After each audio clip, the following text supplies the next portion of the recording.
यहाँ पर सभी का स्वागत करता हूँ। यहाँ पर दूसरा परिचय जो हमें ट्रेनिंग देने वाले हैं, उनका नाम है श्री आदित्य साहू सर। ये ओडिशा एनआईसी में काम करते हैं। हमारा जो पोर्टल है साथी नाम का, ये पोर्टल डेवलप करने में उनका बहुत बड़ा योगदान है। उनके साथ ही आनंदिता मैडम भी शायद ये ज्वाइन हुई है।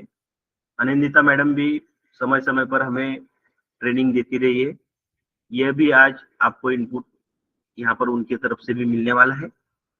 हम 2 सेशन में ये प्रोग्राम करने वाले हैं। 3 बजे से 4 बजे तक का पहला सेशन रहेगा। इसमें परभनी और जालना डिवीजन रहने वाले हैं, और 4:30 से 5:30 बजे तक दूसरा सेशन रहेगा। उसमें दूसरे 3 डिवीजन रहने वाले हैं। आदित्य सर के लिए मैं बताना चाहता हूँ और आनंदिता मैडम के लिए कि हमारे जो ऑडियंस है, इस ऑडियंस में महाराष्ट्र बीज प्रमाणीकरण यंत्रणा के divisional officers, district seed certification officers और ऑल एससीओज एंड एएससीओज यहाँ पर ज्वाइन है, 2 डिवीजन के इस वक्त। और उन्हीं के साथ जो सीएसपी है हमारे, वो सारे सीएसपी बीजोत्पादक संस्थाएं जो है वो यहाँ पर ज्वाइन हो गए हैं। अभी हमारा 150 का जो आंकड़ा है वो हमने रीच कर लिया है। तो हमारी जो मीटिंग है, इसकी लिमिट ही 150 तक है। तो मैं डीएससीओ और डिवीजन ऑफिसर्स को विनती करना चाहता हूँ कि ऐसा भी हो सकता है कि कोई आपको फोन करे कि हम ज्वाइन नहीं कर पा रहे हैं, तो उन्हें बता दीजिएगा कि 150 की लिमिट है, इसलिए हम इससे ज्यादा आप नहीं कर पाएंगे। यही ट्रेनिंग फिजिकली डिस्ट्रिक्ट लेवल पर फिर से दिया जाने वाला है। इसी का फिजिकल ट्रेनिंग 2 तारीख को अकोला में आयोजित किया जाने वाला है। उसके बाद हम डिस्ट्रिक्ट लेवल पर मास्टर ट्रेनर तैयार करेंगे और डिस्ट्रिक्ट लेवल पर ही उनको ट्रेनिंग देने की सुविधा हमें देनी है। इसलिए मैं ज्यादा वक्त न लेते हुए श्री आदित्य साहू सर और आनंदिता मैडम को विनंती करता हूँ कि आप अपना आगे का प्रशिक्षण शुरुआत करें। आनंदिता मैडम।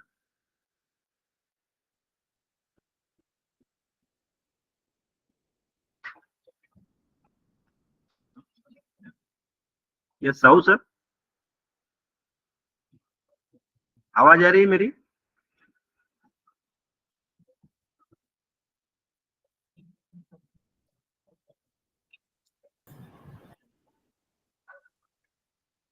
मैडम की आवाज नहीं आ रही है। हाँ सर, वो आ रहे हैं, थोड़ा कुछ ऑडियो में प्रॉब्लम हुआ है, वो अभी ज्वाइन कर रहे हैं।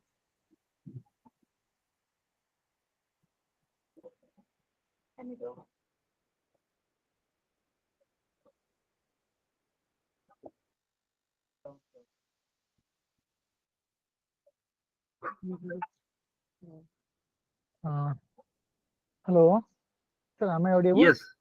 Yes, you are audible. And you are now co-host of meeting, Aditya Sahu sir and Anandita madam. Okay, thank You you, can, sir. okay. And We can proceed, sir. sure. Thank you for the introduction, Abhijit sir. And good afternoon to all the officials and all the CSP available here. And as Abhijit sir से, जैसे कि Abhijit sir ने बोले कि हम आगे के लिए भी एक और सेशन रख रहे हैं, तो ये वाले सेशन में मैं एक जस्ट ब्रीफ आइडिया दे देता हूँ कि हम क्या क्या करने वाले हैं। जैसे सीएसपी का लॉगिन में कैसे हम गोडाउन रजिस्ट्रेशन करते हैं, कि उनका क्या क्या गोडाउन अवेलेबल है जहाँ जहाँ पर भी, और वो गोडाउन में वो कैसे अपने पास जितने टैक्स अवेलेबल हैं वो सारे टैक्स बहुत डिटेल एंट्री कर रहे हैं। और वो टैक्स को वेरीफाई करने से पहले उनको लिए पेमेंट करने की जरूरत होता है, वो सारे टैक्स को लेके। वो पेमेंट हो जाने के बाद फिर जितने हमारे डीएसयू एसयू सर हैं, उन लोग वो लोग कैसे उसको मैपिंग करेंगे कि कौन से सर जाएंगे कहाँ पे वो इंस्पेक्शन करने के लिए, वो चेक करने के लिए कि फिजिकली अवेलेबल सही से है या नहीं है। और फिर वो टैग अप्रूव होने के बाद जो हमारे CSP होते हैं वो कैसे उसको अपने गुरुवार का रजिस्ट्रेशन करने के टाइम में ऐड करेंगे। तो पूरा फ्लो सिडगुअर रजिस्ट्रेशन के कंप्लीट होने तक हम आज यहाँ पे कवर अप करेंगे। तो अगर किसी का कुछ डाउट है तो मैं रिक्वेस्ट करूंगा कि थोड़ा नोट डाउन कर लेंगे, क्योंकि हम एक बार प्रोसेस एक बार फ्लो शुरू से एंड तक कंप्लीट कर लें, फिर जो आपका डाउट होगा हम लास्ट को 15 मिनट या 20 मिनट जितना भी टाइम हमारे पास बचेगा अवेलेबल रहेगा, हम उस टाइम के बीच में वो आपका डाउट क्लियर कर लेंगे। या फिर ऐसा भी हो सकता है कि अगर आपका कोई डाउट हो और वो हमारा प्रेजेंटेशन में उसके नेक्स्ट स्टेप में हो जो कि क्लियर हो जाए, तो बी पेशेंस, घबराने की जरूरत है नहीं। अगर कहीं पे आपको डाउट हो रहा है देन हम आपको लास्ट को एक सेशन देंगे कि जो भी आपका डाउट होगा आप पूछ सकते हैं। ओके, तो now I am Nimisha ma'am to start the. Sir मैं दो मिनट 1 मिनट लेता हूँ सर, आदित्य सर। जी जी, sure sure sure, sorry for interruption. No issue. लेकिन मैं इस मीटिंग में स्टाफ भी है, उन्हीं के साथ CSP भी है। उनको एक 2-3 टर्म मैं पहले बता देता हूँ, जिससे उन्हें लाभ होगा कि आपका जो प्रेजेंटेशन है वो सही में जल्दी समझ में आ जाए। जी तो मैं थोड़ा मराठी में बताता हूँ ताकि जल्दी समझ में आए और हमारा कम्युनिकेशन हो जाए। जी जी जी, श्योर सर श्योर। तो हाँ, तो हम जो प्रशिक्षण लेने वाले हैं उसमें कुछ नए टर्म हमें सुनाई देने वाले हैं। अभी जो टर्म हमने कभी सुने नहीं होंगे, तो उन 2-3 टर्म को मैं दोहरा देता हूँ, जिसके सहायता से आपको ये प्रशिक्षण समझने में सहूलत होगी। पहली बात जो है, यह जो हमारा पोर्टल है, इस पोर्टल का नाम साथी है और इसका एड्रेस है sidtrace.gov.in। इसमें हम हमारे जो डेजिग्नेशन है, डेजिग्नेशन वाइज यहाँ पर बोला जाएगा। जैसे DSO, हम सबको पता है कि DSO को DSO कहा जाता है। डिवीजन को हम DVSO ये नाम रखेंगे। अभी हम DV सीड बोलते हैं, उसे DVSCO ऐसा कहेंगे। और डायरेक्टर ऑफिस को डायरेक्टर सीड सर्टिफिकेशन ही बोलेंगे। लेकिन नीचे जो हम AO बोलते थे, AO और असिस्टेंट AO, मतलब AO एंड AO, इनका नाम चेंज ISCWM के अनुसार हमने नामकरण चेंज किया हुआ है। हम जिसे AO बोलते थे, अभी प्रशिक्षण के दरमियान हमें आपको सुनाई देगा SCO यानी सीड सर्टिफिकेशन ऑफिसर, या SCI सीड सर्टिफिकेशन इंस्पेक्टर। ये AO का नामकरण है नया।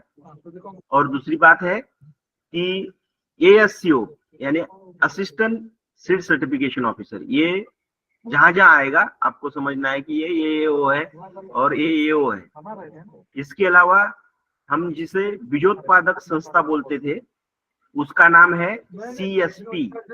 जहां जहां CSP सुनाई देगा वहां हमें समझना है कि ये दिस इज, एक मिनट, हाँ, तो जहां जहां CSP नाम आएगा वहां हमें समझना है this is certified seed producer, CSP। यानी जो संस्था जो farmer on behalf of farmer registration करती है उसे हम CSP कहते हैं, सर्टिफाइड सीड प्रोड्यूसर। और जिसका हम रजिस्ट्रेशन करने वाले हैं फार्मर, उस फार्मर को हम बोलते हैं PSP यानी प्राइमरी सीड प्रोड्यूसर। यह कुछ थोड़ी टर्मिनोलॉजी आगे से आएगी, ये टर्मिनोलॉजी समझ लेनी है। इसके बाद एक और टर्मिनोलॉजी है, और हम अभी कौन से टाइम टॉपिक देखने वाले हैं वो भी बता देता हूँ। हम शुरू करने वाले हैं सोर्स सीड वेरिफिकेशन से।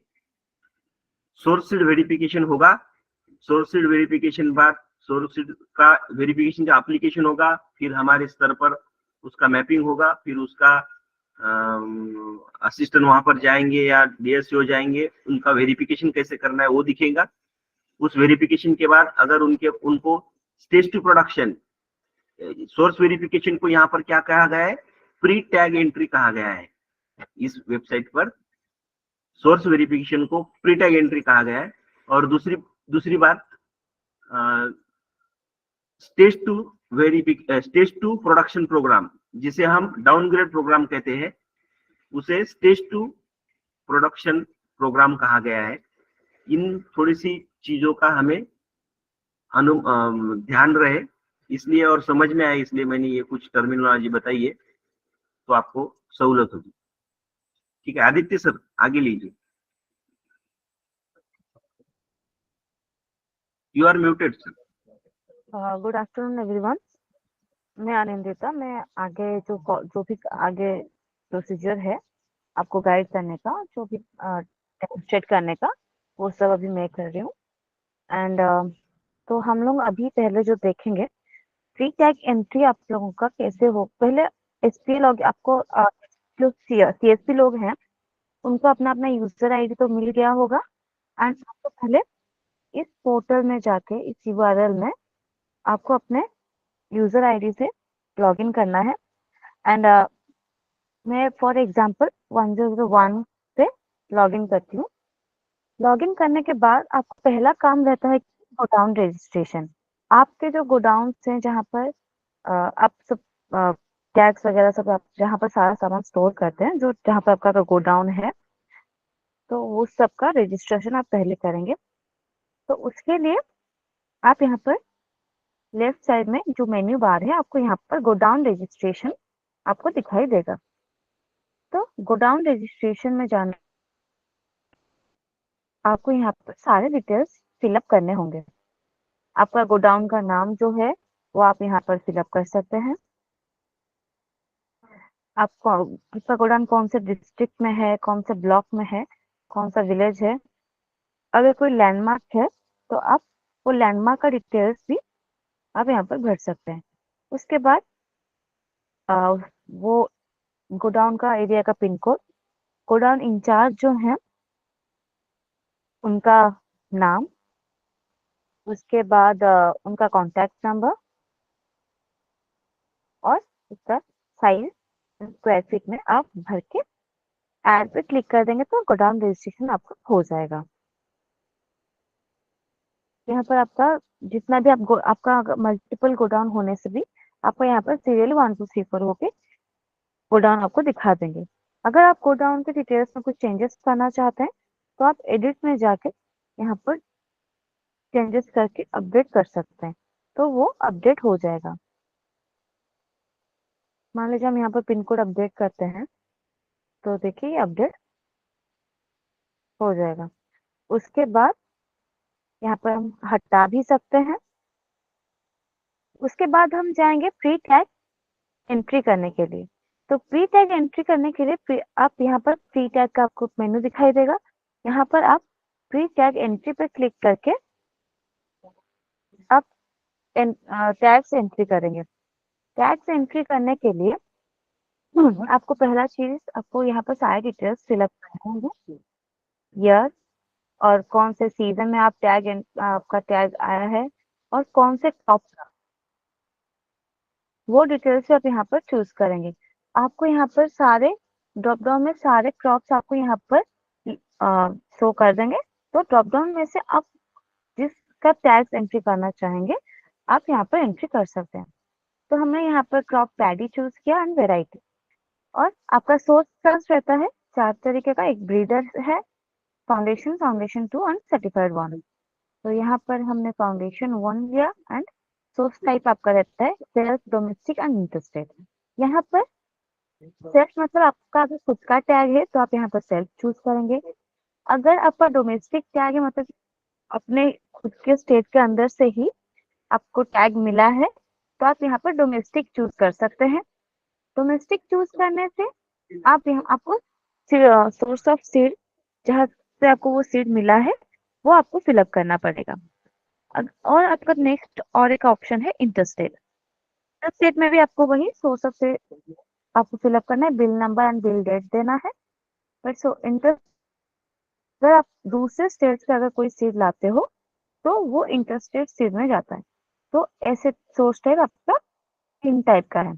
अगर खुद का सीड है तो आप सेल्फ में लेंगे, अगर डोमेस्टिक है अपने अपने ही स्टेट के अंदर सीड मिला है तो डोमेस्टिक लेंगे, और अगर दूसरे स्टेट से लाए हैं तो इंटरस्टेट है। तो हम अभी सेल्फ में लेते हैं और गोडाउन हम लोग चूज करेंगे। आपके जितने भी गोडाउन होंगे आपको यहाँ पर ड्रॉप डाउन में शो कर देंगे, तो आप उसमें से गोडाउन चूज कीजिएगा। अगर आपका सेल्फ है तो आपका खुद का नाम सीड सोर्स ऑफ सीड में आ जाएगा। तो यहाँ पर आप लॉट नंबर देख के ऐड करेंगे और टैग नंबर जो आपका टैग्स का नंबर होगा आप यहाँ पर कॉमा में भी ऐड कर सकते हैं एंड आप अगर चाहें तो सीरीज में एक साथ भी ऐड कर सकते हैं। तो सीरीज के लिए एक कॉमन पहले रहता है, हम लोग मान लीजिए टैग को हम लोग कॉमन में लिए एंड उसके बाद अगर जो सीरीज है वो कंटिन्यू करने के लिए हम यहाँ 21 से 30 तक लेते हैं। तो यहाँ पर अगर उसमें हम दूसरा कोई टैग छूट गया है, मतलब मान लीजिए 21 से 30 आपका सीरीज में टैग है एंड 31 32 टैग आपका डैमेज हो गया है या आपके पास नहीं है एंड 33 नंबर का टैग आपके पास है, तो अगर आप ऐसे लिखें तो आपका टैग यहाँ पर ऐड हो जाएगा।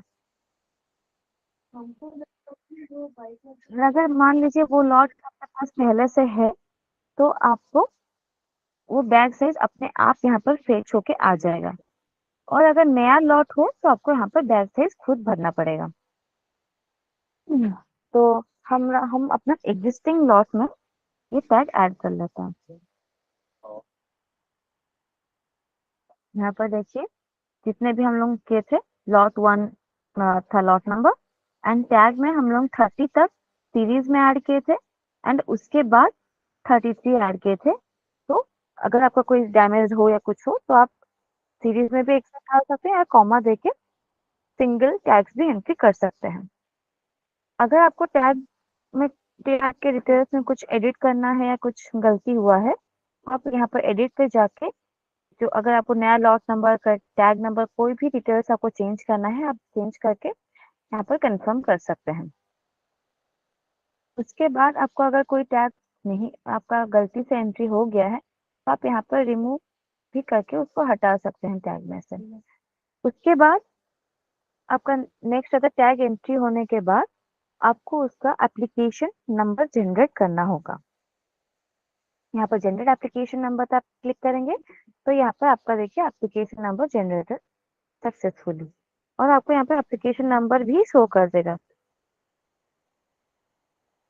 तो आपको जितने का भी आप एप्लीकेशन नंबर जनरेट किए हैं यहाँ पर आपको डिटेल्स दिखा देगा और आप यहाँ पर सर्च भी कर सकते हैं। उसके बाद आपका रहता है जो टैग्स लिए हैं उसका बिलिंग पार्ट रहता है। हर एक टैग का प्राइस रहता है, यहाँ पर आप उसका बिलिंग के लिए पेमेंट के लिए आप यहाँ पर जाएंगे प्री टैग बिल में। प्री टैग बिल में जाके आपको वही ईयर सीजन और अगर मान लीजिए आपका टैक्स का पेमेंट हो चुका है आप बस स्टेटस जानना चाहते हैं तो आप यहाँ पर पेड में चेक कर सकते हैं। अगर आपका पेमेंट नहीं है आप नहीं किए हैं आपको पेमेंट करना है तो आप यहाँ पर अनपेड क्लिक करके आप यहाँ पर सर्च कर सकते हैं। जो हम लोग यहाँ पर 11 सेल्फ सोर्स टैग हम लोग ऐड किए थे तो इसीलिए हर एक टैग का प्राइस सेल्फ टैग का प्राइस यहाँ पर 1 रखा हुआ है, इसलिए हम लोग टोटल अमाउंट 11 दिखा रहे हैं। अगर डोमेस्टिक सोर्स होता तो यहाँ पर टैग 1.5 और अगर इंटरस्टेट होता तो पर टैग 1.5 अमाउंट रहता, उस हिसाब से कैलकुलेशन हो जाता। यहाँ पर अभी आप लोगों के प्रैक्टिस के लिए डमी पेमेंट रखा हुआ है, बाद में पेमेंट गेटवे इंटीग्रेट होने के बाद आपको एक्चुअल में पेमेंट करना पड़ेगा आप एक्चुअल में यूज कर पाएंगे। ये भी प्रैक्टिस के लिए बस डमी पेमेंट रखा गया है। इसके लिए बस आपको पे पे क्लिक करना है एंड ये पेमेंट सक्सेसफुल। इसके बाद आपका पेमेंट हो गया, आपका टैक्स एंट्री हो गया है। आपको अगर उसका स्टेटस क्लिक करना है वो आप वेरीफाई हुआ या वेरीफाई नहीं हुआ, रिजेक्ट हो गया, किसी वजह से रिटर्न हो गया, तो यहाँ पर प्री टैग के अंदर लास्ट ऑप्शन जो है प्री टैग स्टेटस। तो प्री टैग स्टेटस में आप जाने के बाद यहाँ पर वही जो डिटेल्स भर के आप टैग एंट्री किए थे आप वही डिटेल्स आप यहाँ पर भरेंगे। तो आप ईयर और सीजन भरते ही आपको यहाँ पर टोटल कितने टैग्स एंट्री हुए हैं, कितने पेड टैग्स हैं, कितने अनपेड टैग्स हैं, कितने टैग्स रिटर्न हुए हैं, कितने रिजेक्ट हुए हैं, कितने वेरीफाई हुए हैं, कितने नॉट वेरीफाई हुए, आपको यहाँ पर सारे डिटेल्स शो कर देंगे। तो यहाँ पर आपका टैग का स्टेटस आप देख सकते हैं, यहाँ पर कितना पेंडिंग है और यहाँ पर स्टेटस में आप चेक कर सकते हैं कितने वेरीफाइड हैं। यहाँ पर वेरीफाइड में जाकर वेरीफाइड देख सकते हैं। यहाँ पर रिजेक्टेड में सर्च करके आप कितने कौन सा रिजेक्ट हुआ है, कौन सा रिटर्न हुआ है, आप यहाँ पर सारा देख सकते हैं। अगर मान लीजिए कोई भी टैग आपका रिटर्न हुआ है तो रिटर्न में जाके आप यहाँ पर उसका एडिट कर सकते हैं। उसका लॉट नंबर या टैग नंबर अगर गलती हुआ है तो आप यहाँ पर चेंज करके उसको फिर से वेरिफिकेशन के लिए आप भेज सकते हैं। तो एसपीए के लिए जो सीएसपी हैं उनके लिए प्री टैग में उनका पार्ट यहीं तक था। एंड प्री टैग के बाद आता है जो हमारे डीएससीओ हैं, वो अभी डिसाइड करेंगे कि वो टैग वेरिफिकेशन के लिए कौन से एससीओ वो गोडाउन में जाएंगे एंड चेक करेंगे। तो नेक्स्ट है डीएससीओ जो है उनका पार्ट। तो हम जाएंगे डीएससीओ लॉगिन में।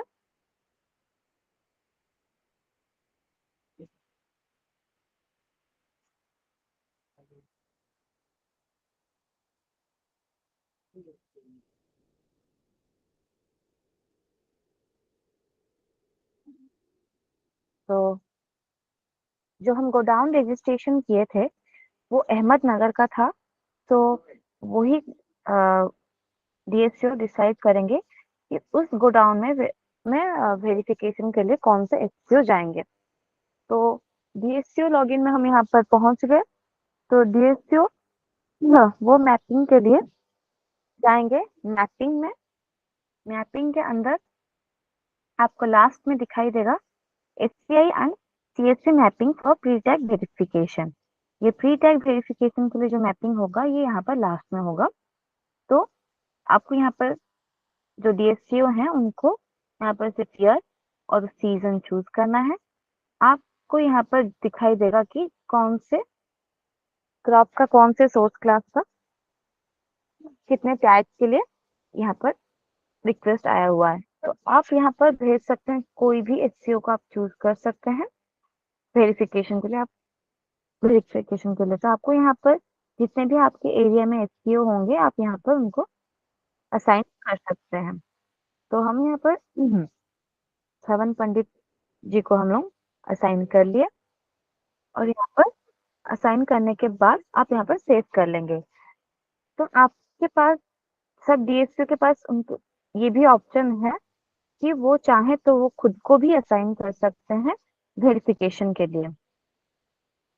तो आप डीएससीओ और एचसीओ दोनों के लॉगिन में वेरिफिकेशन पार्ट दोनों सेम है।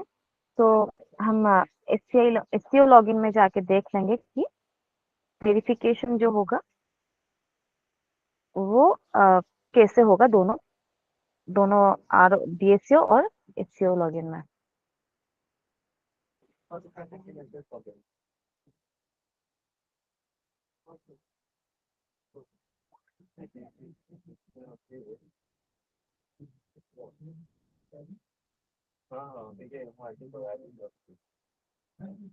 तो ये रहा हम लोग का एचसीओ लॉगिन जो छवन पंडित को हम लोग असाइन किए थे। तो प्री टैग का वेरिफिकेशन के लिए डीएससीओ का रोल हम लोग का कंप्लीट हो गया। वो एससीओ को मैप करके वो असाइन कर दिए कि कौन से एससीओ जाएंगे वेरिफिकेशन के लिए।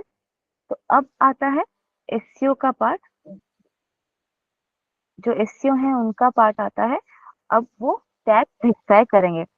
तो टैग्स वेरीफाई करने के लिए एससीओ अपने लॉगिन में जाने के बाद वो जाएंगे यहाँ पर प्री टैग वेरिफिकेशन के लिए। तो प्री टैग वेरिफिकेशन में वो भी जो जो डिटेल्स भरा गया था वही सब वो चूज करेंगे और ड्रॉप डाउन में जिन जिन सीएसपी का प्री टैग एंट्री हुआ होगा उन्हीं का ही नाम सिर्फ ड्रॉप डाउन में शो करेगा। तो हम लोग अगजा से इसमें भरे थे तो इसलिए वही नाम सिर्फ यहाँ पर आ रहा है।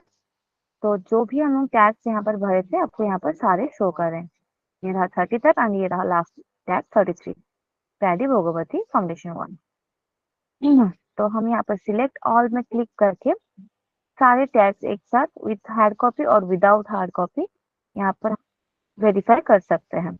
और मान लीजिए अगर किसी भी वजह से आपको रिजेक्ट करना है तो आप यहाँ पर सिलेक्ट करके रिजेक्ट का रीजन देके आप इसको रिजेक्ट कर सकते हैं। अगर कुछ गलती हुआ है और आप उसको वेरीफाई करने के लिए फिर से भेजना चाहते हैं तो आप यहाँ पर रिटर्न पे क्लिक करके यहाँ पर रीजन देके आप वो टैक्स रिटर्न भी कर सकते हैं। और अभी हम यहाँ पर ये टैक्स को अप्रूव करेंगे विदाउट हार्ड कॉपी।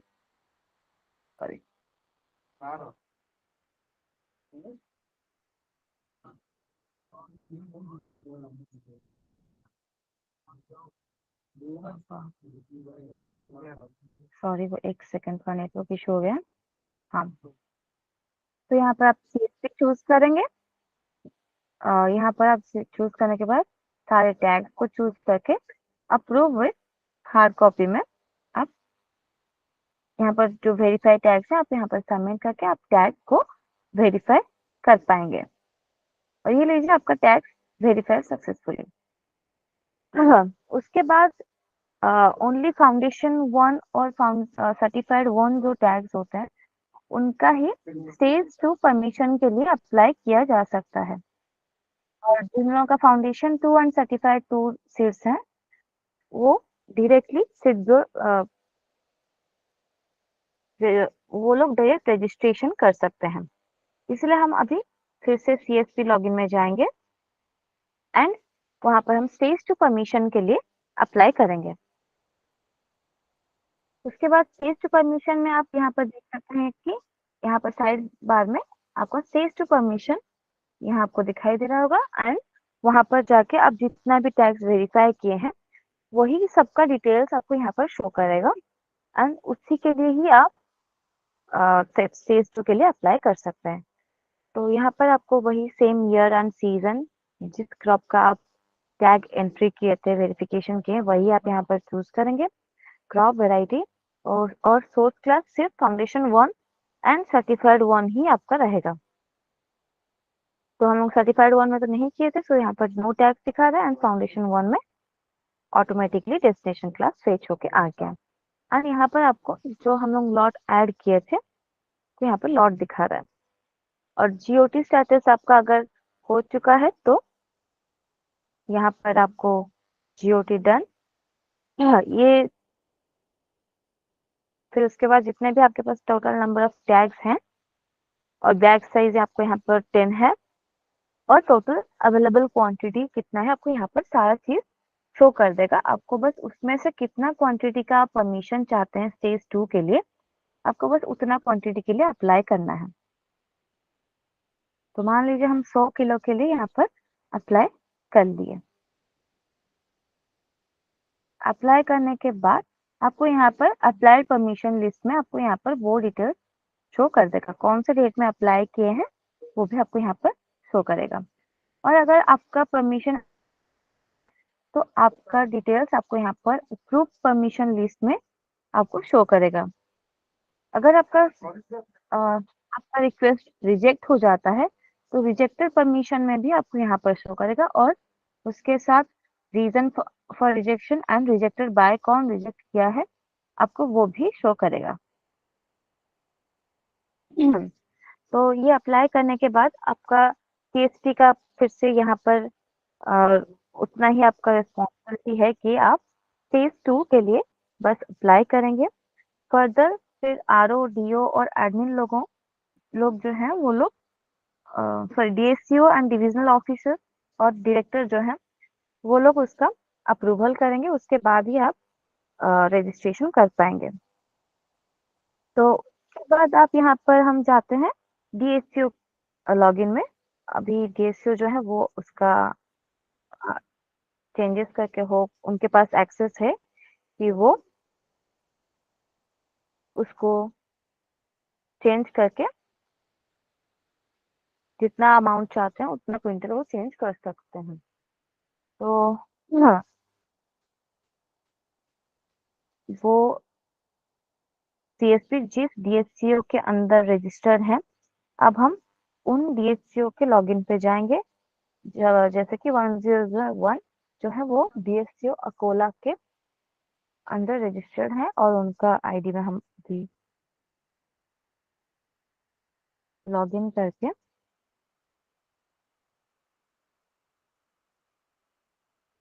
अब देखेंगे उस पर आप अप्रूवल कैसे कर सकते हैं। तो हम लोग स्टेज टू परमिशन में ही अप्लाई किए थे, सो जो DSCO है वो भी स्टेज टू परमिशन में ही उसका रिकमेंडेशन करेंगे फर्दर के लिए। यहाँ पर आपको वही सेम ईयर, सीजन और जो CSP है उनका नाम, ड्रॉप डाउन में आपको बहुत सारे नाम दिखाई देंगे, जिन CSP का आप फॉरवर्ड करना चाहते हैं उन्हीं CSP को आप चूज करेंगे। जो क्रॉप का आप टैग एंट्री किए हैं वही crop variety and source class आप चूज करके सर्च करेंगे, तो आपको हम जितना अप्लाई किए थे DSCO को वो दिखा देगा। अगर वो चाहें तो यहाँ पर अमाउंट चेंज भी कर सकते हैं। मान लीजिए हम इस अमाउंट को चेंज करके 80 करके उसको फर्दर रिकमेंड कर देते हैं। और अगर आपको रिकमेंड नहीं करना है तो नॉन रिकमेंड करके आप उसका रीजन भी देके आप उसको नॉट रिकमेंड कर सकते हैं। तो उसके बाद ये DSCO लॉगिन से फॉरवर्ड होके जाता है डिवीजन ऑफिस में फर्दर अप्रूवल के लिए। तो DSCO लॉगिन से हम लॉग आउट करते हैं और रिस्पॉन्सिबिलिटी जाता है डिवीजन ऑफिस को।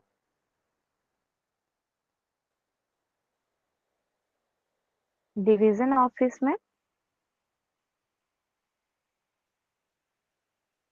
उनके पास जो डिवीजन ऑफिस के लॉगिन में आप वही सेम चीज स्टेज टू परमिशन में जाएंगे, वहां पर आपको वही सेम डिटेल्स डिवीजन ऑफिसर को भी चूज करना है, वही ईयर, सीजन एंड जिस भी DSCO का वो चेंज करना चाहेंगे वो, और इस CSP का नाम, उसके बाद वही क्रॉप वेराइटी चूज करके वो लोग सर्च कर लेंगे। डिवीजन ऑफिसर जो है वो सर्च करने के बाद यहाँ पर आपको जो डिटेल्स है वो आपको यहाँ पर शो कर देगा पेंडिंग रिक्वेस्ट। आप चाहे तो इसको फर्दर रिकमेंड कर सकते हैं और बस आप यहाँ पर इसको रिजेक्ट भी कर सकते हैं। अगर आप रिजेक्ट करेंगे तो आपको यहाँ पर जो रिजेक्टेड परमिशन है आपको यहाँ पर ऐसे दिखाई देगा किस वजह से और कौन उसको रिजेक्ट किया है। तो रिजेक्टेड बाय यहाँ पर RO है, रिजेक्टेड बाय यहाँ पर DO है और यहाँ पर रीजन एंड रिजेक्टेड ऑन आपको यहाँ पर सारा डिटेल शो कर रहा है। तो वैसे अब हम इसको आगे रेकमेंड करते हैं अप्रूवल के लिए। तो रेकमेंड करने के लिए रेकमेंडेड पर क्लिक करके बस सबमिट कर लेना है एंड ये फर्दर अप्रूवल के लिए डायरेक्टर के पास रेकमेंड हो गया। तो यहाँ पर डिवीजन ऑफिसर का भी काम खत्म होता है। अब डायरेक्टर सर का रिस्पॉन्सिबिलिटी आता है कि वो उसका अप्रूवल करेंगे और उस टैग उस परमिशन को रिजेक्ट करेंगे। तो हम भी वही स्टेज टू परमिशन में ही जाएंगे, वहां पर आप ईयर, सीजन और वही सारे सेम डिटेल्स आप चूज करके सर्च करेंगे तो आपको जो भी टैग का हुआ था वो आपको यहाँ पर शो कर देगा। हम लोग जो क्वांटिटी चेंज किए थे आप देख रहे हैं वो अभी तक 80 क्वांटिटी 80 kg ही फॉरवर्ड हो रहा है। एंड यहाँ पर जो भी मतलब कि डायरेक्टर सर के पास आने से पहले जो भी रिजेक्ट हुआ है वो सारे टैग्स भी आप वो देख सकते हैं। तो रिजेक्टेड परमिशन में आप वो यहाँ देख सकते हैं कौन कौन रिजेक्ट किया है, RO, DO, एडमिन, और जो टैग्स अप्रूव हुए हैं वो टैग्स भी वो यहाँ पर देख सकते हैं कि वो कब अप्लाई हुए थे और कब अप्रूव हुए हैं। और यहाँ पर पेंडिंग रिक्वेस्ट है वो जब अप्रूव कर लेंगे उसके बाद उसी टैग को लेके फर्दर रजिस्ट्रेशन हम कर सकते, वो CSP रजिस्ट्रेशन कर सकते हैं। तो यहाँ पर अप्रूव करते हैं, ये अप्रूव होने के बाद फिर से CSP के पास आता है रजिस्ट्रेशन के लिए। तो लॉग आउट कर लेते हैं और एंड रहा। अब CSP जो है उनका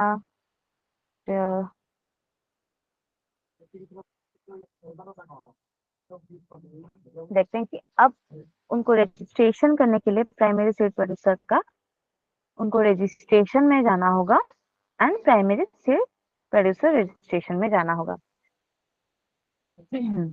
तो उसके बाद यहाँ पर आपको दो ऑप्शंस दिखाई देंगे, existing application and new application.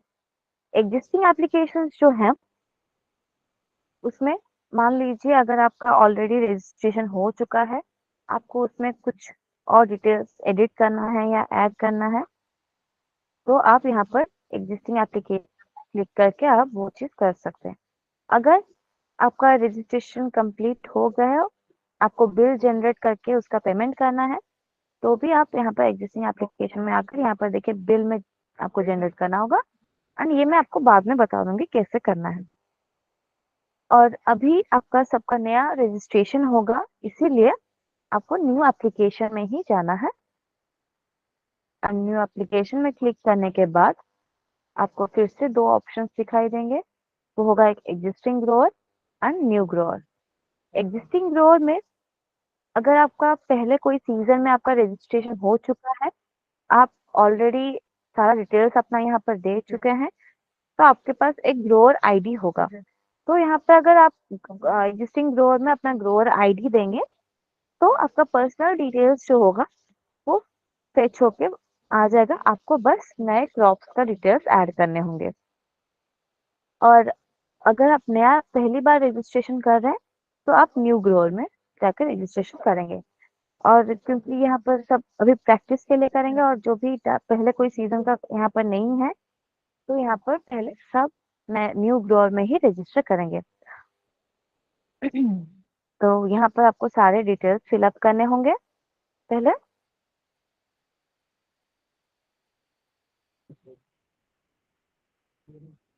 यहाँ पर पहले आपको एक रहता है नेम और डेजिग्नेशन।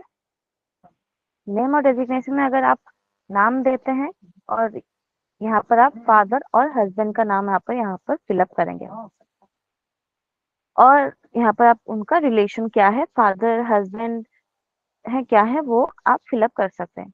अगर आप किसी ऑर्गेनाइजेशन को बिलोंग करते हैं, तो यहाँ पर आप पहले डेजिग्नेशन का फिल करेंगे, उसके बाद आप यहाँ पर ऑर्गेनाइजेशन का नाम फिलअप करेंगे और रिलेशन में आप यहाँ पर ऑर्गेनाइजेशन दे सकते हैं। क्योंकि उसके बाद हम यहाँ पर आपके पास हाउस नंबर या लैंडमार्क कुछ डिटेल्स है, आप यहाँ पर फिलअप कर सकते हैं। और जो प्रोड्यूसर हैं उनका यहाँ पर आप district, block, village, pin code, email ID mandatory नहीं है, वो ऑप्शनल है, अगर आप चाहें तो वो फिलअप कर सकते हैं। उसके बाद आपका मोबाइल नंबर आप यहाँ पर देंगे और अल्टरनेट मोबाइल नंबर अगर कुछ होगा तो आप यहाँ पर दे सकते हैं। फिर आपका बैंक अकाउंट नंबर आप यहाँ पर फिलअप करेंगे, आईएफएससी कोड और कौन सा बैंक है। ये फिलअप करने के बाद आपका आइडेंटिफिकेशन डिटेल्स आपको यहाँ पर पूछा जाता है, तो आपके पास कौन सा आइडेंटिफिकेशन टाइप आपके पास अवेलेबल है, आप यहाँ पर वो चूज करेंगे। आप यहाँ पर आपके पास 3 ऑप्शन है, Aadhaar, voter ID and PAN card. तो जिसका भी डिटेल्स आपके पास होगा, आप एक को चूज करके उसका डिटेल्स भर लेंगे। तो हम यहाँ पर आधार को चूज करके यहाँ पर डिटेल्स भर लेते हैं। उसके बाद हम नेक्स्ट जाएंगे क्रॉप का डिटेल्स भरने के लिए, यहाँ पर क्रॉप रजिस्ट्रेशन डिटेल्स। यहाँ पर आपको किस ग्रोअर के अंदर में, सॉरी किस डीएससीओ के अंदर में आपका जमीन था एंड उस जमीन आपको बुनाई हुआ है, उसका आप यहाँ पर रजिस्ट्रेशन करेंगे।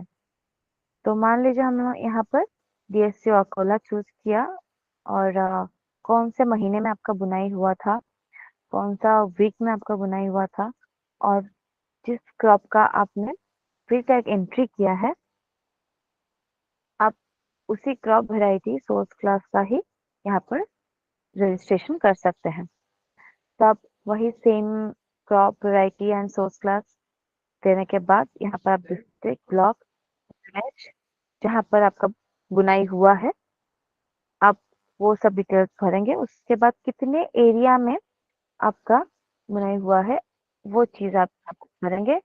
उसके बाद आता है आपका लॉट नंबर। तो हम लोगों ने ऑलरेडी पहले से कुछ टैग्स ऐड किए हुए थे और उसके बाद फिर से हमने कुछ टैग्स ऐड किए, इसीलिए यहाँ पर आपको 21 से 30 तक आपको यहाँ पर टैग्स दिखाई दे रहे हैं। और जो हम 33 लास्ट में टैग ऐड किए थे, यहाँ पर टैग 33 आपको यहाँ पर शो कर रहा है। तो आप यहाँ पर सिलेक्ट ऑल करके सारे टैग सिलेक्ट कर सकते हैं और एल्स हम यहाँ पर कुछ चुन चुन के टैग से सिलेक्ट करके ऐड कर सकते हैं। टैग को ऐड करने के बाद यहाँ पर प्लस बटन जो है उस पे क्लिक कर लीजिएगा। तो यहाँ पर आपको नंबर ऑफ टैग्स जो है यहाँ पर आपको दिखाई देंगे। तो आपका जो टैग नंबर है वो आपको सब दिखाई देगा और कौन से लॉट में वो बिलोंग करता है आपको वो दिखाई देगा। तो उसके बाद यहाँ पर पैकेजिंग साइज है, वेट पर बैग इन केजी, जो टैक्स एंट्री करते टाइम जो आप मेंशन किए थे वो, और नंबर ऑफ यूनिट्स वो ऑटोमेटिक कैलकुलेट होके आ जाएगा। आपका नंबर ऑफ बैग्स और नंबर ऑफ टैग्स दोनों सेम होना चाहिए, तभी आप रजिस्ट्रेशन कर सकते हैं। क्योंकि आपका नंबर ऑफ बैग्स टैग्स तो कम नहीं हो सकते हैं, इसलिए दोनों अमाउंट जब सेम होंगे आपको क्रॉप रजिस्ट्रेशन हो पाएगी। उसके बाद आप जब सीड का रजिस्ट्रेशन किए, रजिस्ट्रेड लाए थे, उसका जो अगर कोई बिल रिसिप्ट और चालान नंबर है तो वो आपको यहाँ पर भरना होगा एंड किस डेट पे आपका वो बिलिंग हुआ था वो डेट आप यहाँ पर भरेंगे। उसके बाद आपको यहाँ पर एक ऐड बटन है, तो आप उसको क्लिक करके यहाँ पर एक आपका ऐड बटन है, उसको क्लिक करके आप यहाँ पर डिटेल्स ऐड कर लेंगे। यहाँ पर सारे डिटेल्स ऐड करने के बाद ही आप ऐड क्रॉप पर क्लिक करके यहाँ पर क्रॉप्स ऐड कर सकते हैं। अगर आप चाहें तो मल्टीपल क्रॉप्स भी ऐड कर सकते हैं। मल्टीपल क्रॉप ऐड करने के लिए आपको उनका प्री टैग एंट्री और अगर स्टेज टू वेरिफिकेशन है तो आप उसका स्टेज टू वेरिफिकेशन करेंगे, उसके बाद ही आप सिर्गो रजिस्ट्रेशन कर सकते हैं। अगर आप चाहें कि कुछ गलती हुआ है तो आप यहाँ पर एडिट करके आप उसका डिटेल्स में कुछ चेंजेस करके फिर से सेव कर सकते हैं। अगर आप क्रॉप को हटाना चाहते हैं तो यहाँ पर रिमूव पे क्लिक करके आप इसको क्रॉप को हटा भी सकते हैं और नया क्रॉप ऐड कर सकते हैं। तो हमने ऑलरेडी ये रजिस्टर कर लिया है, तो अगर चाहे तो हम यहाँ पर मल्टीपल क्रॉप ऐड कर सकते हैं। उसके बाद हम यहाँ पर इस रजिस्ट्रेशन को सेव करने के लिए सेव के ऊपर क्लिक करके सेव कर लेंगे। सेव करने के बाद आपको एक एप्लीकेशन रेफरेंस नंबर मिलेगा। एप्लीकेशन रेफरेंस नंबर को एक एप्लीकेशन रेफरेंस नंबर के अंदर बहुत सारे ग्रोअर्स को ऐड करके रजिस्टर कर सकते हैं। तो अगर हम चाहें तो यहाँ पर न्यू ग्रोअर करके आप 3 4 या 100 तक या उससे भी ज्यादा आप ग्रोअर ऐड कर सकते हैं। यहाँ पर आपको लास्ट ऑप्शन मिलता है कि अगर आप जो रजिस्ट्रेशन किए हैं अगर उसमें कुछ गलती है तो आप एडिट करके उसकी डिटेल्स में चेंजेस कर सकते हैं और उसको हटा सकते हैं। अगर इसके बाद आपको रजिस्ट्रेशन हो गया है आपका, उसी एप्लीकेशन रेफरेंस नंबर के अंदर आपको जितने रजिस्ट्रेशन करने थे तो आप कर चुके हैं, तो आप उसके बाद यहाँ पर बैक पे क्लिक करके तब पेमेंट की तरफ चलेंगे। तो पेमेंट के लिए यहाँ पर आप स्टार्टिंग पेज में हम पहुंच गए। आप बिलिंग के लिए एग्जिस्टिंग एप्लीकेशन पे क्लिक करेंगे। एग्जिस्टिंग एप्लीकेशन में आपको यहाँ पर जितने भी आप रजिस्ट्रेशन किए हैं आपको यहाँ पर सारे डिटेल्स शो कर देंगे और विथ एप्लीकेशन नंबर उसके अंदर कितने ग्रोअर्स हैं, रजिस्ट्रेशन अमाउंट, कितना एरिया है, इंस्पेक्शन अमाउंट, जो भी डिटेल्स रजिस्ट्रेशन में लगा है सारा यहाँ पर आपको दिखाई देगा बिलिंग के लिए। तो जिसका बिल जनरेट हुआ है जिस एप्लीकेशन रेफरेंस नंबर का, यहाँ पर उसका बिल दिखाई देगा। जिनका रजिस्ट्रेशन नहीं हुआ है तो यहाँ पर एन ही रहेगा। तो बिल जनरेट करने के लिए यहाँ पर आपको टिक करना है और जनरेट कंपोजिट पीआई में आपको क्लिक करना है। उससे पहले भी अगर आप चाहें तो डिटेल्स एडिट करने के लिए आप यहाँ पर एडिट कर सकते हैं और यहाँ पर डिटेल्स चेक कर सकते हैं। एक बार बिल जनरेट होने के बाद आप एडिट नहीं कर पाएंगे, ओनली डिटेल्स व्यू कर सकते हैं। तो अब चलते हैं जनरेट कंपोजिट पीआई करके उसका बिल जनरेट करने के लिए। तो यहाँ पर आप जनरेट कंपोजिट पीआई पे क्लिक करेंगे तो आपको यहाँ पर जनरेट बिल एक ऑप्शन दिखेगा, तो आप बिल जनरेट कर पाएंगे। और यहाँ पर नीचे पे ऑनलाइन ऑप्शन है। यहाँ पर आपका पेमेंट गेटवे इंटीग्रेट होने के बाद आप पे ऑनलाइन पे क्लिक करके आप डायरेक्ट पेमेंट कर पाएंगे। और बट अभी आपका डमी चल रहा है, इसीलिए बस आपको बिल जनरेट करके पेमेंट करना है। तो यहाँ आपका bill data has been generated, आपका बिल यहाँ पर जनरेट हो गया। तो अभी हम जाके बिल देख सकते हैं। अब बिल पे क्लिक करके यहाँ पर आप सारा डिटेल्स चेक कर सकते हैं। तो आपका फार्म एप्लीकेशन फी कितना रहता है, आपका पैडी जो था नॉन हाइब्रिड सीड था उसका इंस्पेक्शन फी कितना रहता है पर हेक्टर और कितना यूनिट है वो, एंड कितना आपको पेमेंट करना होगा आप यहाँ पर देख सकते हैं। तो उसका पेमेंट करने के लिए आपको यहाँ पर भी आपका डमी पेमेंट ही डाला गया है हाँ प्रैक्टिस के लिए। इसके बाद आप यहाँ पर पे क्लिक करके आप उसका प्रिंट आउट निकाल सकते हैं एंड आप उसका पेमेंट अगर हुआ तो ऑफलाइन मोड में आप जाकर पेमेंट कर सकते हैं। बट आप ये पेमेंट पार्ट जो है अभी ना करके बाद में सारा रजिस्ट्रेशन आपका कंप्लीट होने के बाद ही आप एक ही साथ पेमेंट करें, वही आपका बेटर रहेगा। तो आप जितना भी रजिस्ट्रेशन होगा पहले आप सारे रजिस्ट्रेशन कर लेंगे। आप एक साथ भी जितना बिल है आप एक एक बार करके पेमेंट ना करके अगर एक ही साथ में जो उतना मल्टीपल टिक्स रहेगा आप यहाँ पर सिलेक्ट बॉक्स में 5-6 या जितने भी आप रजिस्ट्रेशन किए होंगे सबको एक साथ टिक करके भी आप जनरेट कंपोजिट पीआई करके एक ही बिल जनरेट कर सकते हैं।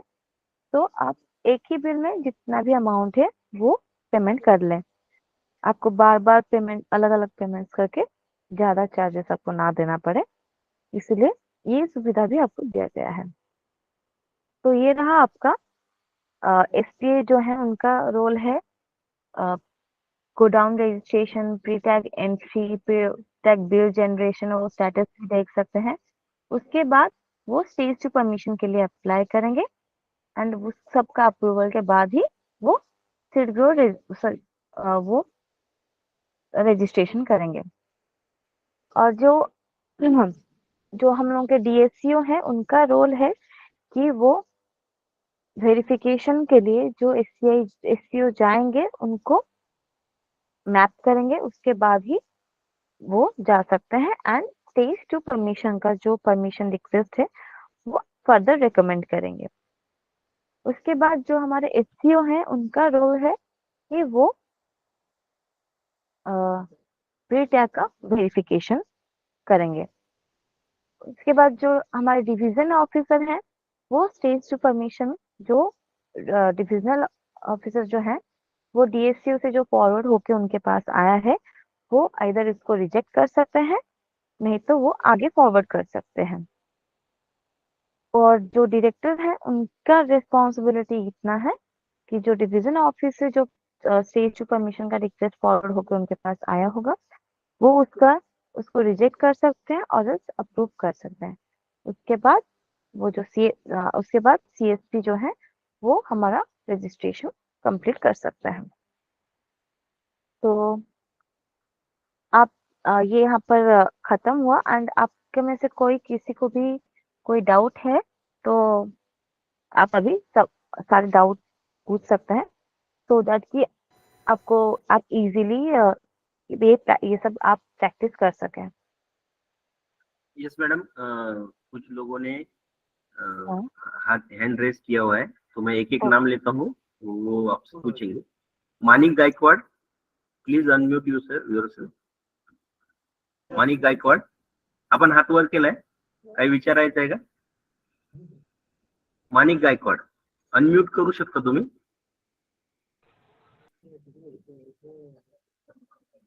ओके. शामराव खडप, श्यामराव खडप, आपण तुमच्या समोर जो माईक चिन्ह दिसते त्याच्यावर जर क्लिक केलं तर तुम्हाला बोलता येईल. श्यामराव खडप साहेब.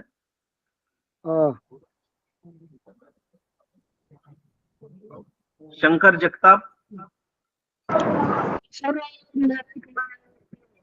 मैंने प्रोसेस किया है यहाँ पे. ना काय नाव आपलं? शंकर जगताप. हा बोला बोला. हे हिंदी मध्ये बोला. मैंने अभी प्रोसेस किया है तो मेरे को प्री टैग वेरिफिकेशन करना है और मेरा खुद का गोडाउन नहीं है तो मेरा गांव है विलेज लेवल, मेरा गांव है थोड़ा दूर तो मेरे गांव में तो उसमें गोडाउन कैसे ऐड करना? आप जैसे भी गोडाउन, जैसे हम आपको बताया ना कि गोडाउन रजिस्ट्रेशन करना है, जैसे आप अपना सारा डिटेल्स वहां पर भरेंगे. आपका जो गोडाउन है जिस भी गांव में आता है, जिस भी डिविजनल ऑफिसर के अंडर में आता है, आप वहां पर भर सकते हैं. आपको अपने पास ही वो गोडाउन होना कोई जरूरी नहीं है. अगर जितना भी दूर है, अगर कोई दूसरे डिवीजन ऑफिस में भी आता है तब भी आप वो रजिस्ट्रेशन कर सकते हैं. मेरा खुद का गोडाउन ही नहीं है मेरा, तो कैसे करूँ? क्या सर? शंकर गोडाऊनची गरज नाही. तुझं गावाचं नाव आणि हे पिनकोड नंबर. बरोबर. या ठिकाणी गोडाऊन हा जो शब्द आलेला आहे याचा अर्थ गोडाऊन असाच होत नाही. या ठिकाणी सोर्स व्हेरिफिकेशन करण्यासाठी ऑफिसरनी कुठे जायचं हे कळायला पाहिजे, यासाठी तिथलं ठिकाण आहे ते. म्हणजे आता आपल्याकडे ब्रीडरचे जर सर्टिफिकेट ब्रीडरच्या जर 3च बॅग असल्या तर 3 बॅग साठी काही गोडाऊन लागत नाही, आपल्याला माहित आहे. परंतु नेमक्या त्या कोणत्या ठिकाणी आहेत हे कळण्यासाठी म्हणून आपल्याला तरी टाकायचं आहे, असं या गोडाऊनचा इथे अर्थ आहे. हे गोडाऊन परमनंट असं मोठं स्ट्रक्चर नाही. ओके. हेलो. हाँ सर मेरा 2 कंपनी है तो उसको रजिस्ट्रेशन कैसे करूँ? 2 कंपनी है तो अगर 2 बार मेरा करना दूसरा पड़ेगा. फार्मर और चालू किया है, इसके लिए यूज करने के लिए कोई चार्जेस है क्या 1 साल के लिए? यस वो सीएसपी का रजिस्ट्रेशन हर बार करना पड़ेगा. हर 1 साल के लिए रजिस्ट्रेशन रहेगा. जब आप रजिस्ट्रेशन करेंगे आपको यूजर आईडी और पासवर्ड मिलेगा. अभी हेलो. हाँ, अभी आपको यूजर आईडी और पासवर्ड जो पहले से ही रजिस्टर्ड है उनको यूजर आईडी और पासवर्ड दिए गए हैं. आपके डीएससीओ के माध्यम से आपको आपका यूजर आईडी और पासवर्ड मिलेगा. अगर कोई नया सीएसपी आते हैं जिनका अभी तक उन्होंने कभी किया ही नहीं था रजिस्ट्रेशन, अगर ऐसे कोई नई सीएसपी है तो उनको रजिस्ट्रेशन करना पड़ेगा नए से. फिर उन्हें नए से यूजर आईडी और पासवर्ड मिलेगा.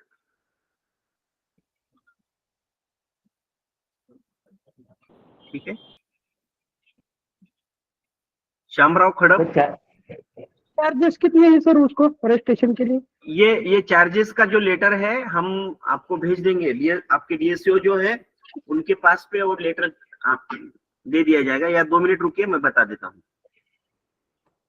कोई ज्यादा चार्जेस नहीं है उन्हें.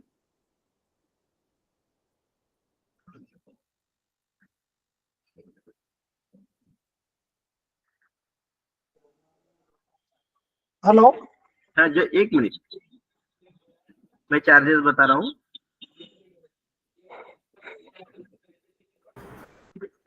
ये सीएसपी अगर जिला स्तर पर उन्हें एक ही जिले के लिए करना है तो 100 रुपीज उसका चार्ज है.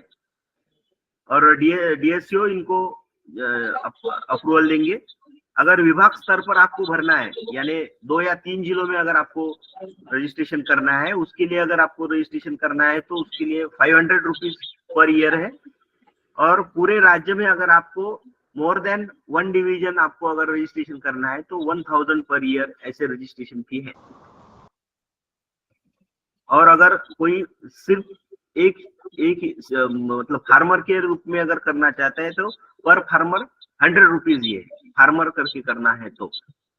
लेकिन हम फार्मर करके करते ही नहीं है, हम सीएसपी संस्था के लेवल पर ही रजिस्ट्रेशन करते हैं. ओके. ये जो पत्र है ये डीएसओ के लेवल पर भेज दिया गया है, आप उनसे जानकारी ले सकते. दुसरं कोणी आहे का? Asif rather, doctor P Shelke, Hingoli KVC. तर हॅलो. हा बोला. हॅलो. हा बोला बोला आसिफ रादर हे आम्ही एक NHRDF संस्थामधनं बोलत आहे. बोला बोला. तर आसिफ रादर आमचे स्टाफ आहे. मी बोलतो MD मुखेडकर. हॅलो. बोला सर बोला. तर आता जसं मॅडमनी सांगितलं टॅग, आता ओनियन बल्ब जेव्हा आम्ही सप्लाय करतो तर तेव्हा त्याला टॅग तर नसतात. जसं आम्ही ब्रीडर सीट बल्ब करू तर त्या ब्रीडर सीटचे टॅग असतात. जसे 10 बॅग दिल्या तर 1 to 10 याला टॅग नंबर असतो. पण जेव्हा आम्ही बल्ब सप्लाय करतो फार्मरला त्याला टॅग तर नसतात, त्याच्यावर नंबर. तर मग तेव्हा रजिस्ट्रेशन कसं त्याच्यामध्ये टॅग नंबर लिहायचे? मग बरोबर आहे तुमचा प्रश्न. अजून त्या म्हणजे सध्या फक्त बल्ब सीट जी आहेत त्याची अजून एंट्री त्यात करायची राहिलेली आहे. ती केली की तुम्हाला कळवण्यात येईल. सध्याच्या स्थितीमध्ये आपले जे रेग्युलर क्रॉप आहे त्याची व्यवस्था केली. बल्बच्या संदर्भात काय विचार करायचा तो करून तुम्हाला कळवण्यात येईल. आणि आम्हाला जसं तुम्ही सांगितलं 2 ते 3 डिस्ट्रिक्ट किंवा 1 आणि एका वर्षा पूर्ण महाराष्ट्रासाठी 1000. तर आमचे जसे महाराष्ट्रामध्ये आम्ही बीड, परभणी, हिंगोली, अकोला, बुलढाणा अशा ठिकाणी जसे ग्रोअर असतात तिथे आम्ही रजिस्ट्रेशन करतो.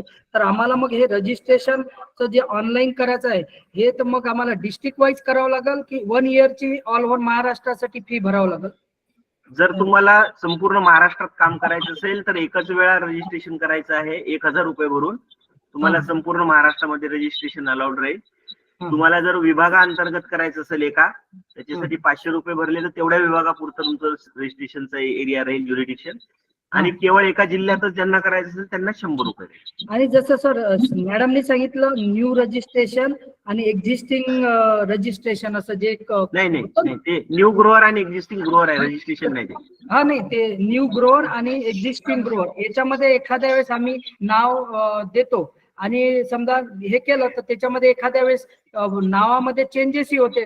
त्याचं समजा असली शेती तर तो अवेलेबल तो भावाच्या नावाने तो तिथे असल एकाच घरात पण भावाच्या नावाने होईल, तेव्हा मग रजिस्ट्रेशन मध्ये नाम करेक्ट होईल का?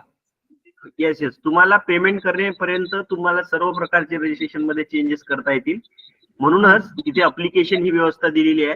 अप्लिकेशन मध्ये तुम्ही 100 किंवा त्यापेक्षाही जास्त अनलिमिटेड एका अप्लिकेशन मध्ये कितीही ग्रोअर टाकू शकता. आणि त्या ग्रोअर मध्ये जर तुम्हाला एडिट करायचं असेल तर हॅलो, जर एडिट करायचं असेल तर तुम्हाला एडिटिंग करण्यासाठी पेमेंट करेपर्यंत तुम्हाला एडिट करता येते. तुम्ही पूर्ण चेक करून मगच पेमेंट करायचं, म्हणजे मग तुम्हाला काय अडचण येणार. या व्यतिरिक्त काही अडचण असली तर ती मग वरच्या लेवलला सॉल्व्ह करावं लागेल. आलं का सर? तुम्ही अनम्यूट करून बोलू शकता. मी बोलू का आता? मला नाव पुकारलं होतं माझं. हो बोला सर. सूर्यवंशी, तुम्ही युजर आयडी आणि पासवर्ड देणार आहेत म्हटले, तर ते कोणाकडनं सीट सर्टिफिकेशन ऑफिसकडनं मिळतील? येस. तुमच्या DSCO कडून तुम्ही युजर आयडी आणि पासवर्ड घ्या. जर तुमचं यापूर्वी रजिस्ट्रेशन झालेलं असेल तर आपण यावर्षी पुरती अशी सुविधा केलेली आहे की ज्यांनी यापूर्वीच रजिस्ट्रेशन केलेलं आहे आणि रेग्युलर लोक आहेत त्यांना ऑलरेडी तयार करून दिलेले आहेत रजिस्ट्रेशन. परंतु जे नवीन जे येतील त्यांना नवीन रजिस्ट्रेशन करून युजर आयडी आणि पासवर्ड घ्यावं लागेल. आणि हा खरीपचा जो प्रोग्राम आहे हा पण आम्हाला त्याच्यात आता टाकावा लागेल की ऑलरेडी राहील तो? खरीपचा प्रोग्राम म्हणजे कसं लक्षात नाही आलं? खरीपसाठी आम्ही जे सीड प्रोडक्शन आता करून ठेवलेलं आहे ऑलरेडी त्याची मॅन्युअल सगळी प्रोसेस झालेली आहे, तर आता त्याचं याच्यात ऑनलाईन मध्ये फीड करावं लागेल? नाही. आपल्याला इथून पुढे आता जो सोर्स करायचा आहे त्या सोर्स पासून जी सायकल सुरू होईल ती पुढे जाईल.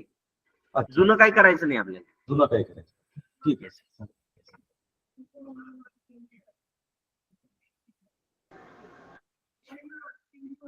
हॅलो, कोणाला या व्यतिरिक्त विचारायचं आहे? हॅलो. बोला. अमृता, नांदेडवरून बोलतोय. Amritalayam farmer producer company. Yes sir, आता जे प्रेझेंटेशन झालंय याची एखादी सायकल किंवा याचं एखादं डॉक्युमेंट काही आहे का? याची जी लाईफ सायकल आहे, स्टार्ट टू एंड जी सायकल आपण बनवली? येस. आपण याबद्दल आता सध्याच्या स्थितीत तयार नाहीये, परंतु याचं माहिती पत्रक, पुस्तक वगैरे तयार करून बहुतेक मिळेल आपल्याला. अनंत मैडम, हाँ सर. हेलो. हाँ, क्या हमने कुछ डॉक्यूमेंट तैयार किया है इस प्रोसेस का? डॉक्यूमेंट हाँ बना है, बस जो प्रोड्यूसर जो है मतलब जो रजिस्ट्रेशन जो है उसका अभी तक कंप्लीट नहीं हुआ है, बाकी प्री टैग का और फेज 2 का वो हो गया है। ओके। हाँ, यही कहना था कि ये सॉफ्टवेयर जो हमने बनाया था इसकी ये जो साइकिल है आपने जो अभी प्रेजेंट किया है इतना सब, तो इसका जो साइकिल होता है स्टार्ट से यूजर रजिस्ट्रेशन से लेके डीएससीओ या डिवीजन है, इसका कोई थोड़ा सा एक कोई डॉक्यूमेंट्स हो या कोई साइकिल अपने पास है तो थोड़ा इजी जाएगा एपीसी के लिए। हाँ जरूर सर मिल शेयर जाएगा। कर दिया जाएगा आपको। मिल जाएगा। Okay okay okay, thank you thank you. Sir नमस्कार. नमस्कार. नमस्कार सर, बोला. जालना. जालना जिल्हा व्यवस्थापक मोहकर बोलतो. बरं. सर आपल्या प्रणालीमध्ये जे काही डॉक्युमेंट्स अपलोड करायचे त्या अपलोड डॉक्युमेंटच्या बाबतीतच्या संदर्भातले कोणते कोणते डॉक्युमेंट्स आपल्याला अपलोड करायचे? सध्याच्या स्थितीमध्ये आपल्याला डॉक्युमेंट मिनिमम अपलोड करायची अशी आपण पॉलिसी केलेली आहे. अच्छा. स्टॉक नाही, सोर्स व्हेरिफिकेशनच्या वेळी कोणतंही डॉक्युमेंट आपल्याला अपलोड करायचं नाहीये. अच्छा. त्यावेळी फक्त आपलं ब्रीडर सीड असेल तर ब्रीडर सर्टिफिकेट किंवा आरओ आणि त्याचं बिल हे हार्ड कॉपी मध्ये ओरिजिनल और झेरॉक्स जे काय अवेलेबल असेल, ज्यावेळी आपले अधिकारी एससीओ किंवा एएससीओ किंवा डीएससीओ यापैकी कोणी जे ज्या सीड प्रमाणे तपासायला येतील त्यावेळी मात्र त्यांना दाखवणं आवश्यक राहील. जर ते दाखवलेलं असेल तर ते काय करतील की विथ डॉक्युमेंट म्हणून अप्रूव्ह करतील, तर तुमचं रजिस्ट्रेशन रेग्युलर रजिस्ट्रेशन होईल. जर तुम्ही डॉक्युमेंट झेरॉक्स दाखवले किंवा दाखवल्या नाही गेले तर मग ते काय करतील की verified but without document. Sir एक बोलू का? विदाउट डॉक्युमेंट ऐका, विदाउट डॉक्युमेंट जर झालं तर त्यांचं जे रजिस्ट्रेशन आहे ते प्रोव्हिजनल रजिस्ट्रेशन होईल आणि मग त्याचा एफआयआर फायनल एफआयआर जनरेट होणार नाही. फायनल एफआयआर जनरेट होईपर्यंत आपल्याला ते डॉक्युमेंट सबमिट करायचे आहे आणि ते व्हेरीफाय करून घ्यायचे डीएससीओ कडून. सर मला एक अडचण अशी आहे सर की माझ्याकडे कसं आता व्हेरियस म्हणजे माझ्याकडे जिल्हे खूप आहेत आमचे. प्रत्येक जिल्ह्यात वेगवेगळं आमचं रजिस्ट्रेशन जिल्हा वाईज होतं. तुमचं काय महाबीज काय? हो महाबीज. तर समजा आमच्याकडे ओरिजिनल एकच डॉक्युमेंट राहतं पण एक लॉट 4 ठिकाणी किंवा 4-5 ठिकाणी डिस्ट्रीब्युशन होतं. त्याबद्दल काय सजेशन आपलं? कारण त्यासाठी आपल्या मार्गदर्शक सूचनेमध्ये सूचना आहेच की त्याच्या आपण सर्टिफाईड कॉपीज आणाव्यात. जिथून आणलेला आहे त्यांच्याकडून सर्टिफाय करून जर आणल्या तर आपल्याला त्या कॉपीचा लावड आहे. सर आता विदित पिरियड काही जास्ती नसतो रजिस्ट्रेशनचा वेळ. त्यासाठी आपण जास्त पिरियड दिलाय ना सर. आपण पिरियड कुठपर्यंत दिलाय? रजिस्ट्रेशन पासून ते एफआयआर फायनल जनरेट होईपर्यंत म्हणजे 2 महिने 2.5 महिने आपल्या हातात आहे. 2.5 महिने मोर दॅन सफिशियंट असेल बहुतेक. आता सर्टिफिकेशन कॉपी कोणाकडून घ्यायचं मग? आता समजा आता फाउंडेशन टू सर्टिफाईड बीज उत्पादन कार्यक्रम आम्हाला राबवायचा आहे, त्याचा आरओ एकच बनणार तुमचा फाउंडेशनचा. नाही ते तुमचंच आहे, तुम्हीच सर्टिफाय करून तिथं सादर एकच आरओ आहे तुमचा.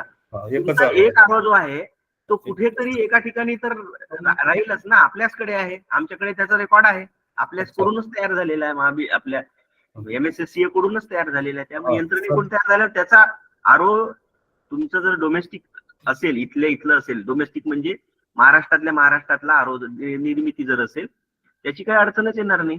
आतापर्यंत आपण जसं दप्तरी दाखलचं घेत होतो, आता दप्तरी दाखल घ्यावं लागणार नाही आणि हे फक्त या वर्षी पुरतच आहे. या वर्षी आपल्याला हे फिजिकल दाखवावं लागेल. पुढच्या वर्षी तुमचा आरओ सिस्टीमला ऑटोमॅटिकच कळणार आहे, त्यामुळे तुम्हाला आरओ दाखवण्याची गरज राहणार नाही. गरज कुठे राहील? जर ब्रीडर सर्टिफिकेट जर याला ऑनलाईन जोडल्या गेलं नाही तोपर्यंत ब्रीडर सर्टिफिकेट द्यावं लागेल. किंवा जर तुम्ही इंटरस्टेट म्हणजे दुसऱ्या स्टेट मधून जर काही मटेरियल आणलं असेल त्याचा आरओ तुम्हाला ओरिजिनल ऑर सर्टिफाईड द्यावा लागेल. सर आणि बिल ओरिजिनल लागेल. सर एक मुद्दा असा आहे, समजा आंध्र प्रदेशातून आपण लिफ्टिंग करतो काही एखाद्या व्हेरायटीचं, समजा त्याचा आरओ आता एकच राहील आणि पर्चेसिंग बिल एकच राहील, बरोबर आहे. पण ते जर 4 किंवा 5 जिल्ह्याला डिस्ट्रीब्युट त्याचं बियाणं जर गेलं समजा त्या बिल्डर सर्टिफिकेटचं, तर त्याच्यावर सजेशन काय त्यांचे सर्टिफिकेट घ्यावं लागेल का आम्हाला? हो, आपल्याला त्याच पद्धतीने जावं लागेल. सध्याच्या स्थितीत आपली जी जसं आहे आता आपल्याला आपण त्यांच्याकडून एवढं जर बियाणं घेतोय तर आपल्याला सुरुवातीलाच त्यांच्याशी बोलून की आम्ही इतक्या ठिकाणी हे करणार आहे, 2 कॉपी जास्त घ्या सर्टिफाईड करून. त्याला काय लागतं? अशा कधी होतं एकच बिल्डर सर्टिफिकेट आणि परचेस बिल एकच देतात आपल्या त्याच्या. महाबीजच्या संदर्भात असं घडण्याची शक्यता आहे. त्यामुळे हेच मुद्दा माझा महाबीजमध्ये तुम्ही मॅनेजर सर्टिफाईड जर म्हणून केलं, आता तुमच्यावर आम्ही 7-12 तुमच्याजवळ ठेवण्यासाठी एवढा विश्वास ठेवतो, तर बिल साठी विश्वास ठेवणारच की तुम्ही. हा. तुम्ही सर, तुम्ही आम्हाला हे तर लिहून तुमची- देणार, तुमची सही करणार, जबाबदारी घेणार, तर आम्ही तेवढं करणार. की आता हा विषय मी बोलण्यासारखा नाही, नाही. यावर आपले वरिष्ठ जे आहेत ते काही योग्य मार्ग काढतील, यासाठी काय अडचणी नाही. थँक्यू. हा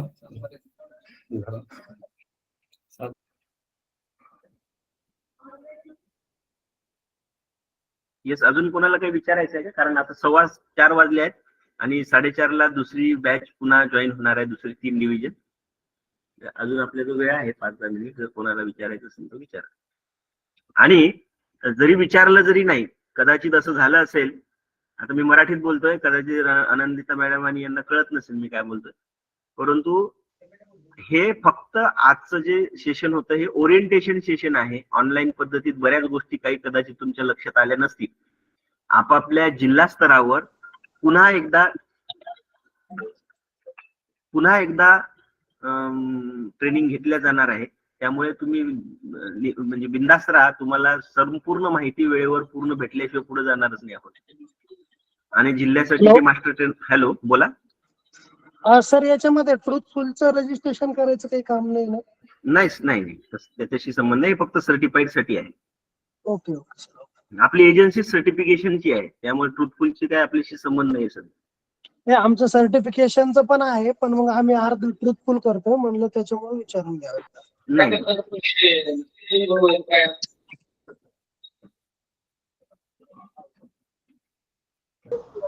अभिजित, हा बोला. काय झालेलं माहिती का, साखीमध्ये आपल्या डिस्ट्रिक्टचं लॉग इन होत नाही आता. जालन्यात मी करून पाहिलं होतं दुपारी सकाळी पण. बरं, काय अडचण आली? DSCO चं लॉग इन होत नाही म्हणतात ते. नाही, त्याचा युजर आयडी नवीन वापरला का तुम्ही? नाही, नवीन नाही वापरला, जुनाच वापरला. नवीन फाईल आलेली आहे, ती डाउनलोड करून घ्या. तुमचा DSCO चा जो लॉग इन आयडी आहे तो वापरा. MH-D-DSCO, त्यानंतर औरंगाबादचा कोड, नंतर तुमचा जालन्याचा कोड आणि मग तुमचं zero आला. नवीन आपण पाठवले ते त्याप्रमाणे. येस, ते टाका, मग येईल तुम्हाला. Okay okay, thank you. मी कॉल एक मिनट, आदित्य सर, आप कुछ कहना चाहते हैं? मैं आपका कॉल नहीं उठा पाया. सर एक्चुअली वो बोलना चाहते हैं कि 4:30 बजे दूसरा जो start Yes. Yes. You can take a break and you can rejoin at 4:30 p.m. Okay, thank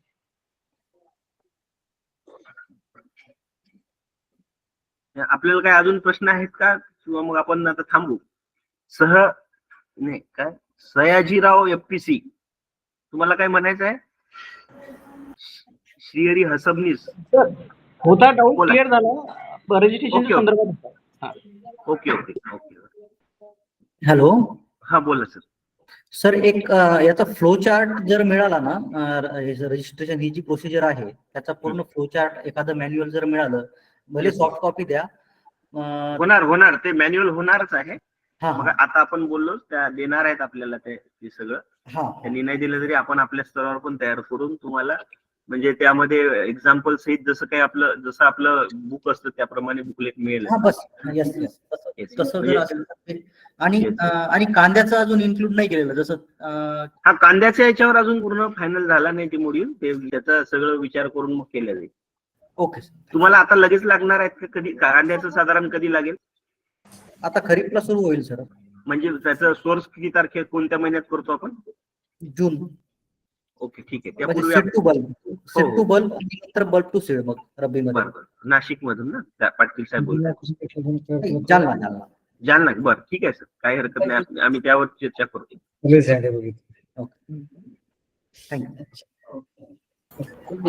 sir hello, हाँ बोला. आदित्य जी बोलिए सर, बोलिए सर. जी सर, मैं ये बोल रहा था कि 4:30 को इसी लिंक पे एक और मीटिंग है, तो Yes. अगर हम न्यू जर्नी को अलाउ करना चाहेंगे तो फिर पहले जितने ऑलरेडी जर्नी है Yes, यहाँ yes. पे, ओके. पूरा जी सबको बोलना है कि यस, अगर किसी का yes, डाउट है yes. ये जो हमारा प्रोसेस हमने दिखाया है उसमें, ठीक है, they can give you the their queries and आप हमें दे देना कि क्या क्या क्वेरीज है, या फिर अगर उसमें कोई चेंजेस चाहिए तो फिर okay sir. Okay okay okay. और अगर आप उन लोगों को अपने लेवल पे समझा सकते हैं कि क्या क्या करना है, the language is also a problem for us, कि Yes, हम तो आप समझा दीजिए, ठीक है सर। और अभी के yes. लिए आई थिंक ये वाले सेशन को हम अगर बंद करेंगे तो जो ज्वाइन के लिए आ रहे हैं हम लोगों को एक्सेप्ट करेंगे और नेक्स्ट सेक्शन से शुरू करेंगे। Okay sir. Okay okay. Okay तर And thank you सर्वांना येस येस वेलकम. सर्वांना विनंती आहे की आपले बरेच प्रश्न असू शकतात. पहिली वेळ आहे, आपले प्रश्न जिल्हा स्तरावर देखील आपले ऍड्रेस होणार आहे. आपण आता पुढची मीटिंग असल्यामुळे आणि ते तिन्ही डिव्हिजनचे लोक वाट पाहत असतील म्हणून आपण आता इथे थांबू. जर कोणाला या व्यतिरिक्तही काही असतील तर तुम्ही DSO मार्फत आमच्याशी संपर्क साधला, आपण नक्की तुमचं समाधान करण्याचा प्रयत्न करू. तर इथे थांबतो आपण आणि इथे लिव्ह करतो. Sir. Okay, thank you thank you. Thank you sir.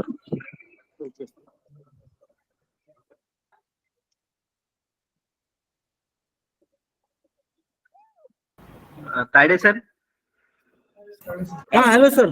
Tayde sir leave all करून टाका, leave all. Okay sir. Hello sir. Leave all करा. Hello hello sir. हा एक मिनिट. बोला. हॅलो. हा बोला बोला. महावीर जालना. हा बोला की बोला. सर माझा प्रश्न असा आहे, आमचे बीजोत्पादक जास्त असतात, तर आम्हाला ते बीजोत्पादक आपल्या मध्ये सेव्ह करून ठेवता येईल का? सेवच राहणार एक्झिस्टिंग पुन्हा पुन्हा तेच ते बीजोत्पादक करायचं काम पडणार नाही तुम्हाला. पहिल्या वेळी मात्र करावं लागेल. नाही आता जर आम्ही समजा जे खरीपला आमचे बीजोत्पादक हे घेणार आहे ते नाव ऍड करून ठेवले तर मग नाही सध्या नाही, अजून आपली रन नाही झाली. टेस्ट मोड मध्ये आहे, तुम्ही टेस्ट मोड वर काम करू शकता. नंतर जेव्हा रिअल लाईव्ह होईल त्यावेळी मग तुम्हाला करावं लागेल. बरोबर. आपण पुन्हा एकदा बोलू सर या विषयावर. आता दुसरे लोक वाट पाहत आहेत, आपल्याला लिव्ह करावं लागत आहे. ठीक आहे sir. Okay Tayade sir leave all करून घ्या. हो सर. सर्वांना विनंती आहे की जे आधीच्या सत्रात होते त्यांनी लेफ्ट झाले तरी हरकत नाही. नाही आपण लिव्ह ऑल करून टाका. लिव्ह ऑल करून हा कॉल डिस्कनेक्ट करा. तुम्ही रेड बटनवर क्लिक करा आणि and the call for everyone असं करा. तुम्हीच करू शकता ते फक्त.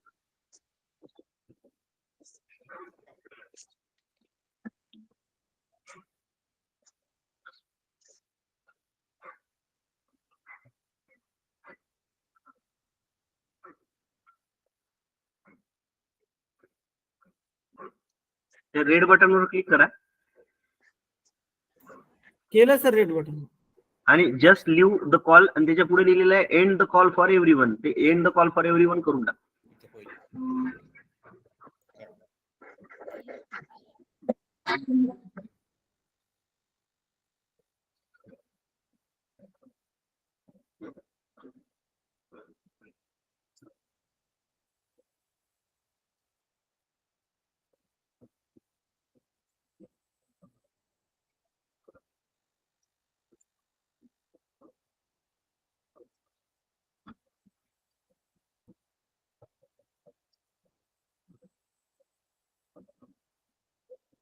जमलं नाही का ताडे साहेब? तर नवीन जे 4:30चं सेशन आहे. नाही नाही तुम्ही रिमूव्ह करून टाका पहिले. होऊ दे त्यांना परत.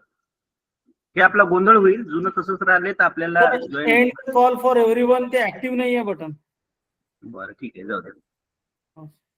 ठीक आहे जाऊ द्या, येऊ द्या मग सगळ्यांना जसं होईल तसं. बाकी सर्वांना विनंती आहे की जर जे 3-4 सेशन मध्ये असतील तर त्यांनी स्वतःहून लेफ्ट व्हावं जेणेकरून नवीन लोकांना चान्स मिळेल.